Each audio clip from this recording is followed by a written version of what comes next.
మీ business ఏదైనా మీ ఊర్లో promotion చేయాలంటే అది సుమన్ టీవీతోనే సాధ్యం. ఇప్పుడే సంప్రదించండి.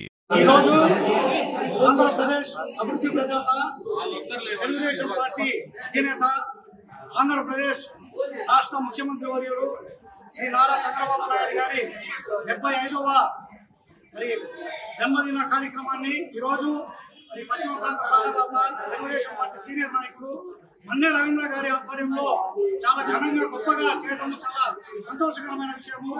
ఆంధ్రప్రదేశ్ లో అభివృద్ధి ఏదైతే జరగాలన్నా పేద ప్రజలకు న్యాయం జరగాలన్నా కానీ మనం ఒక చంద్రబాబు నాయుడు గారికే అది సాధ్యమవుతుందని ఈ సభాముఖంగా నేను తెలియజేస్తున్నాను.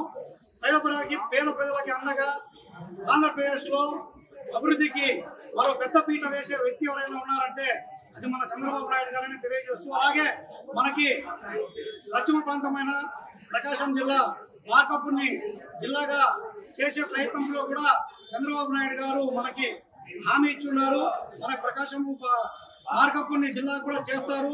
వెలుగొండ ప్రాజెక్ట్ కూడా తొందరలోనే మనకి పూర్తవుతుందని తెలియజేస్తున్నాను.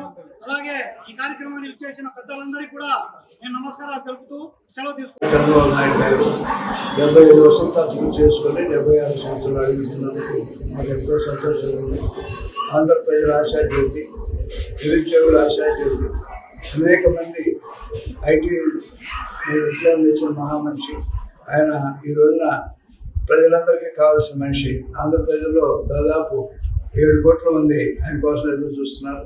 తన జీవితంలో ఏవైతే ఆయన సాధించాల్సుకున్నాడో అమరావతి క్యాపిటల్ కానీ పోలవరం కానీ ఆ రెండు పూర్తి చేసి చరిత్రకి ఎక్కదలుచుకున్నాడు. అటువంటి మహా వ్యక్తి కింద పనిచేయటం మాకు ఎంతో సంతోషంగా ఉంది. చంద్రబాబు గారు అంటేనే అభివృద్ధి, పనిచేయటం, నిరంతర శ్రామికుడు. తర్వాత 70 సంవత్సరాల్లో కూడా 20 సంవత్సరాల యువకుడిలాగా పనిచేయటం.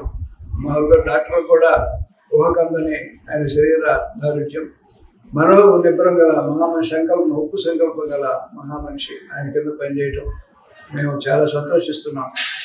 ఎన్టీఆర్ పోయిన తర్వాత ఆయన ఆ భర్తీలో పూర్తి చేసి తెలుగుదేశం పార్టీని మా దేశంలోనే ఒక గొప్ప పార్టీగా పేరు ప్రఖ్యాతులు గాంచినందుకు చాలా సంతోషంగా ఉంది.